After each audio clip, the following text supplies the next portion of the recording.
नमस्कार मित्रांनो, मी शुभम गायकवाड स्वागत करतो तुमचं आपल्या यूट्यूब चॅनलवर। तर या 26 तारखेला आपल्या महाराष्ट्रात दुसऱ्या टप्प्यातील मतदान झालेलं आहे।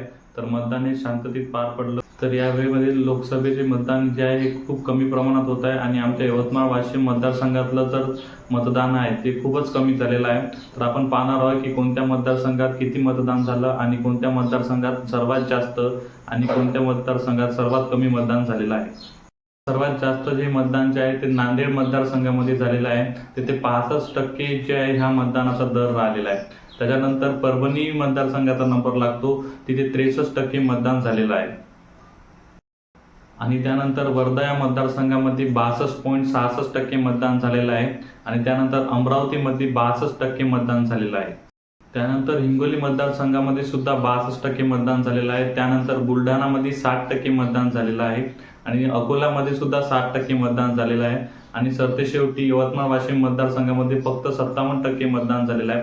तर हा मतदान लोकसभेच्या दुसऱ्या टप्प्यातले मतदान जे झाले आहे ते मी सांगितलेले आहे। तर तुमच्या मतदारसंघात कोणाच्या बाजूने कौल होता ते तुम्ही आपल्याला कमेंटमध्ये सांगा आणि आपल्याला अजून कोणत्या विषयावर व्हिडिओ पाहिजे ते सांगा, नाहीतर आपण दुसरा विषय घेऊन येणार आहोत। धन्यवाद।